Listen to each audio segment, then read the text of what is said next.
अपना ख्याल था कि हम और आप अगर होते और हमारी और आपकी वालदा ने अगर कोई नजर मानी होती तो हम कहते कि काहे नजर माने थे, किसी से हमसे पूछ के माने थे।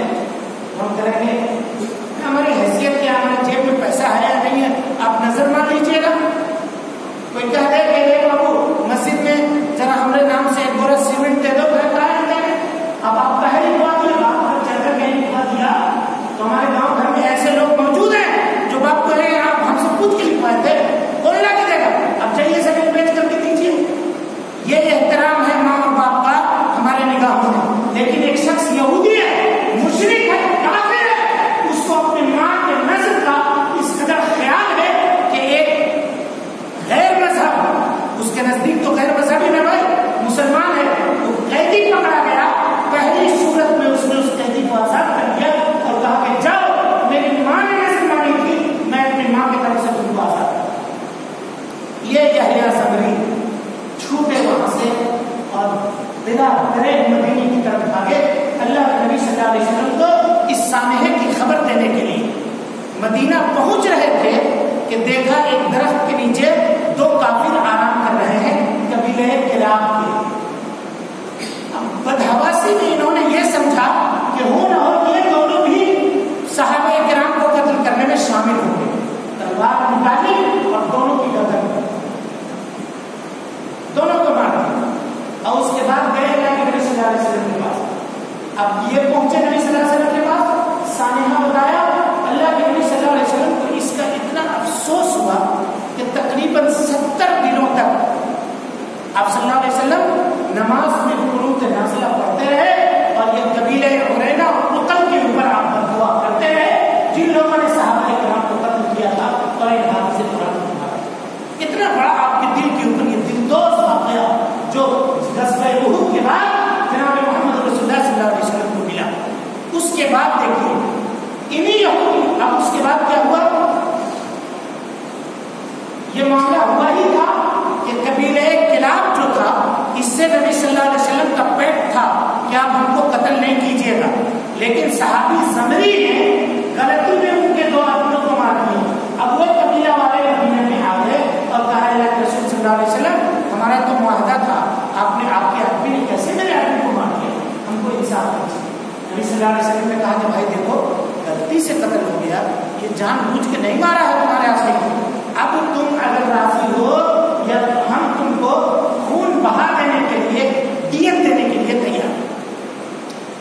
हर आदमी के बदले में कत्ल खता की दियत 100 ऊँट, दो आदमी को मारा था 200 ऊँट देना था। अल्लाह के नबी सल्लल्लाहु अलैहि वसल्लम ने चूंकि कबीले बनु नज़ीर से मुआहदा था कि अगर दियत नहीं देना पड़ जाए तो दियत का हिस्सा तुमको भी उठाना पड़ेगा। नबी सल्लल्लाहु अलैहि वसल्लम कबीले बनु नज़ीर में पहुंचे और कहा कि देखो भाई मुसीबत हमारे साथ आ गई है, हमको दियत देना है, इस दियत में तुम भी शामिल हो।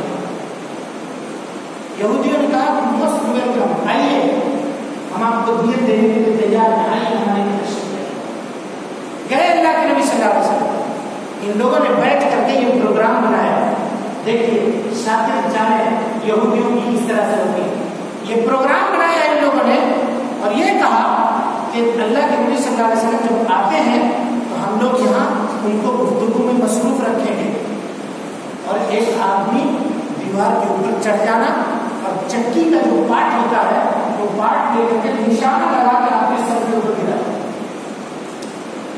मामला खत्म हो जाएगा, तुम लोग भी आराम पा जाओगे, हम लोग भी आराम पा जाएंगे। एकदम मामला तय कर लिया इन लोगों। उन्हीं यहूदियों में से एक शख्स था, उसने कहा कि कौन काम कर रहे हो, अच्छी खासी जिंदगी तुम्हारी हमारी गुजर रही है, काहे को ऐसा करते हो, तुम जानते नहीं हो कि वो ऐसा शख्स है जिसके ऊपर आसमान से खबर आती है, तुम ये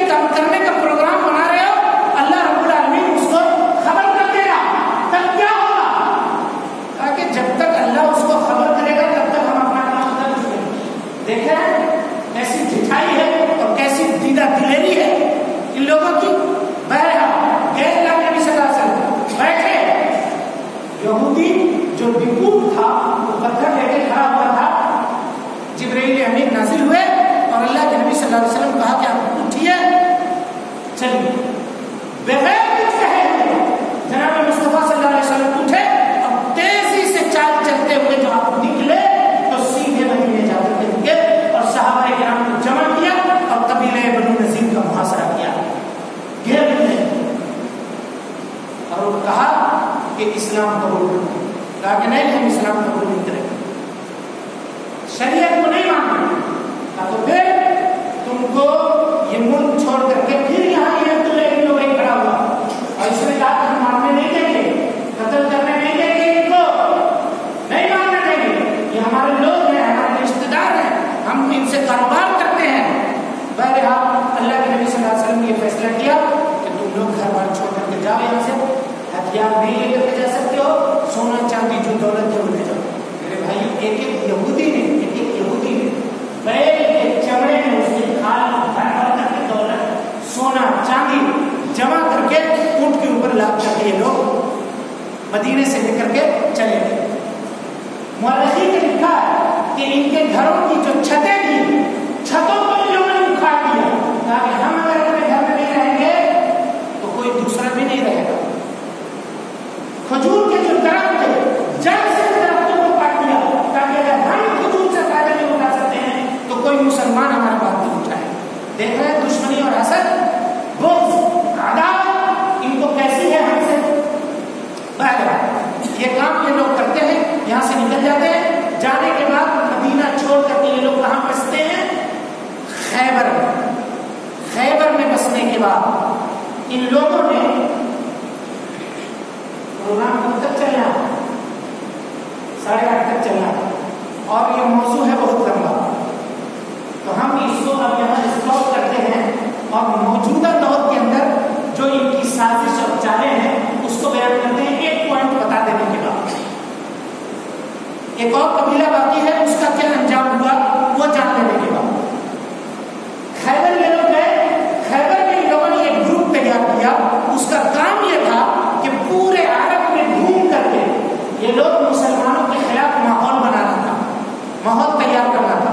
ये खैबर से काफिला निकला, मक्का गया और मक्का वालों को कहा कि देखो भाई, तुम लोग असल दीन के मानने वाले हो, आज तक इनको ये मुशरिक कहते थे, लेकिन नबी सल्लल्लाहु अलैहि वसल्लम की दुश्मनी के या नबी सल्लल्लाहु अलैहि वसल्लम के मुकाबले में इन लोगों ने काफिरों को अपना दोस्त बना लिया और कहा कि तुम असल दीन के मानने वाले हो, हम असल दीन के मानने वाले हैं।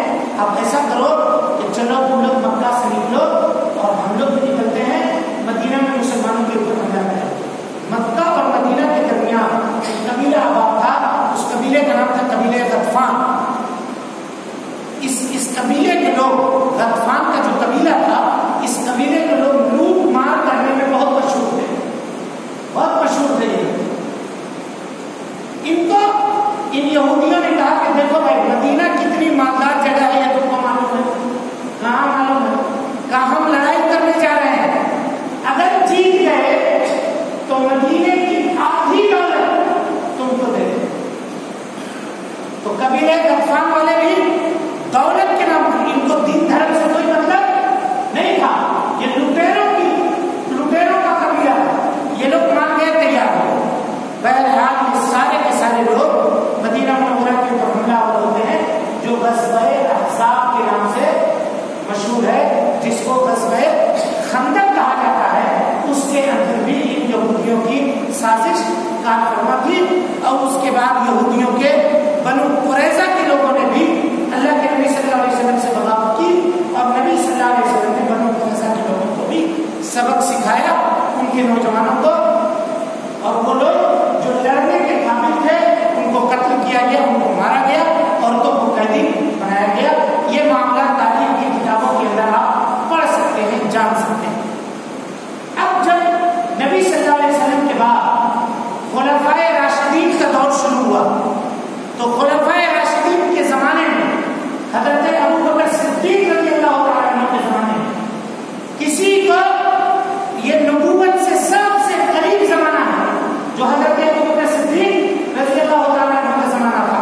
इसमें कोई फितना पैदा नहीं हुआ सिवाय एक फितने के जो मुनकिरीन ज़कात की शक्ल में रूनुमा हुआ, जो थोड़ा बड़ा फितना था जिसको चंद फौजी दस्तों को भेज करके तय कर दिया।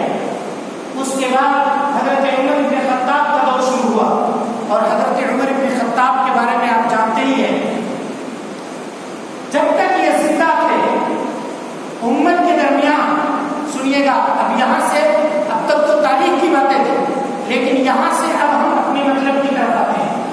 उमर इब्न खत्ताब इस उम्मत के लिए वो गनीमत के दीवार थे कि जब तक वो जिंदा रहे उम्मत में किसी फितने ने सर नहीं उठाया।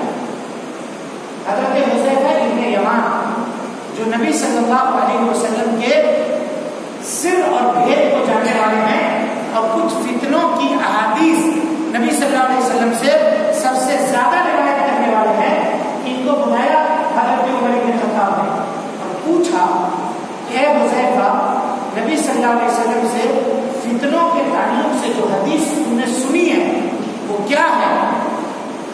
तो हजरत हुज़ैफा ने कहा कि उमर इब्न खत्ताब, फितने में और आपसे कोई सरोकार नहीं है।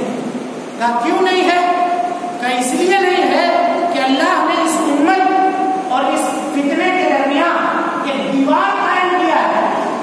कब वो दीवार क्या है? कब वो दीवार उमर इब्न खत्ताब के नाम से दीवार बनी है।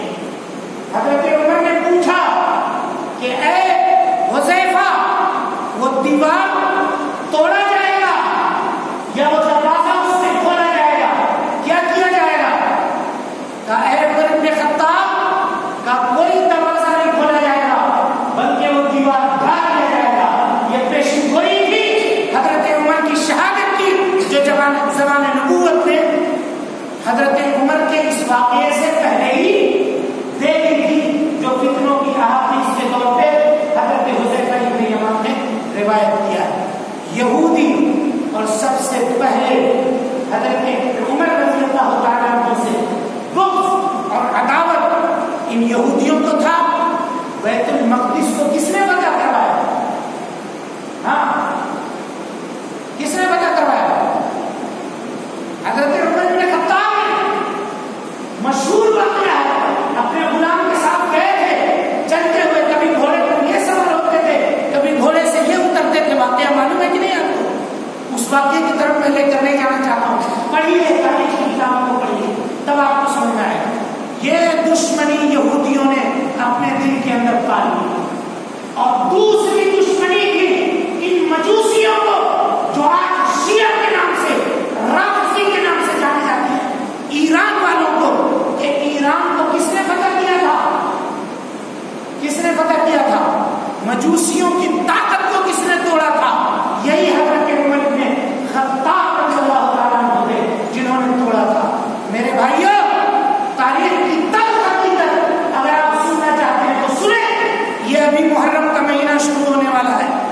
पूरे दुनिया के शिया छाती पीट करके गाएंगे, या हुसैन, या हुसैन, नवासे रसूल। हजरत हसन भी होते कभी किसी शिया को ये कहते हुए आप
जी रहे हैं, लेकिन हम सुन्नी, हमको ईरान के अंदर जीने का हक हासिल नहीं है, हमको अपनी इबादत अंजाम देने का हक हासिल नहीं है। किसी ने पूछा है ईरान के वफादारों, बताओ इस सुन्नी इनकलाब ने या ये जो खमैनी इनकलाब था, इसने हमें अपना हक क्यों नहीं दिया? तारीख की बात आती है तो सुनिए मेरे भाइयों, हजरत उमर इब्न खत्ताब रज़ियल्लाहु ताला अन्हु के ज़माने में अबू लुलू मजूसी गुलाम ने इन्हीं यहूदियों के साजिश के नतीजे में हजरत उमर इब्न खत्ताब को शहीद कर दिया। अब उसके बाद हजरत उस्मान गनी रज़ियल्लाहु ताला अन्हु का ज़माना आया।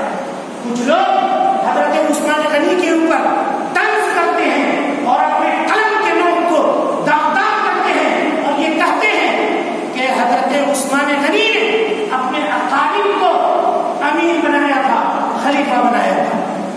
ये जानने के लिए तारीख पढ़ना होगा। हजरत उस्मान गनी के जमाने में, हजरत उस्मान गनी के दौर में 58 उमरा थे जो हजरत उस्मान गनी ने मुकर्रर किए थे। कितने थे? 58 थे। याद कीजिएगा इस सबको। तारीख का वो पर्दा मैं आपके सामने उठा रहा हूं जो हो सके इसको उठने में बहुत देर हो जाए और ये उठ न सके, और निहायत दर्दिली के साथ ये बातें आपके सामने पेश कर रहा हूं। 58 लोग थे, 58 लोग। आज लोग किताब लिखते हैं और ये कहते हैं कि हजरत उस्मान गनी अकरबा परवरी करते थे, अकरबा परवरी करते थे। 58 में से मेरे भाई 7 लोग ऐसे थे जो हजरत उस्मान के रिश्तेदार थे, बाकी सब के साथ ये सहाबा थे, हजरत उस्मान के रिश्तेदार नहीं थे।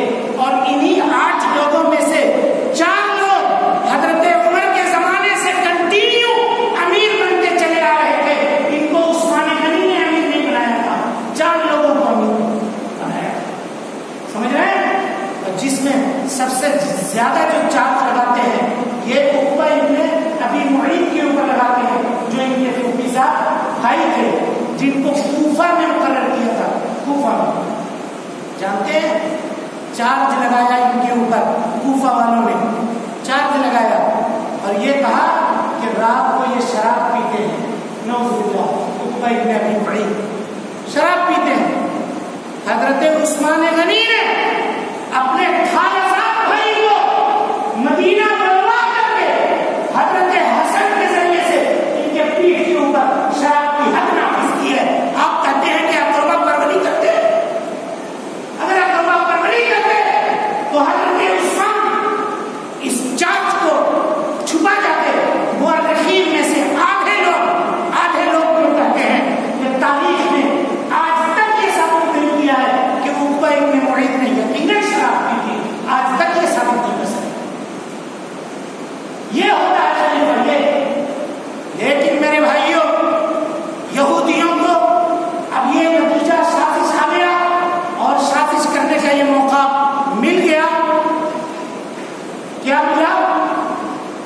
यमन के अंदर एक यहूदी था जिसका नाम था अब्दुल्ला इब्न सबा। ये इंतजार में था कि मुझे मौका मिले। निकला यहां से, यमन से। हजरत उस्मान के खिलाफत चल रहा है, खिलाफत हजरत उस्मान की कायम है। यमन से निकल करके गया और उस वक्त कूफा और बसरा ये 2 जगह डिस्टर्ब थे। क्यों डिस्टर्ब था? एक कबीला कूफा में पैदा हुआ था। गौर से सुनिएगा पॉइंट को, जो ये कहता था कि सरदारी कुरैश में नहीं होनी चाहिए, कुरैश की फजीलत का इनकार करता था। ये किस फितने का पेश कीमा था जानते हैं? ये फितने का पेश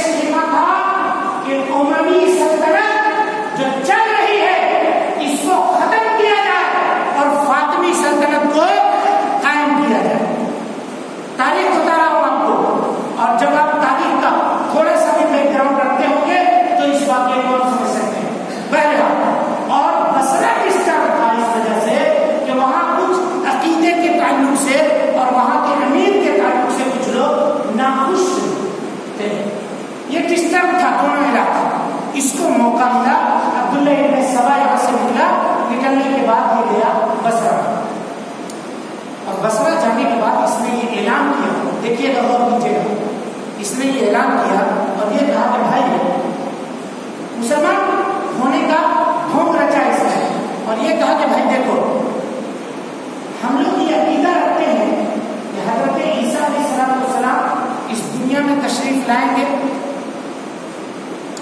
अकीदा रखते हैं कि नहीं रखते? रखते हैं। हजरत ईसा बड़े हैं या जनाब मोहम्मद रसूलुल्लाह सल्लल्लाहु अलैहि वसल्लम बड़े हैं? बोलिए, फजीलत में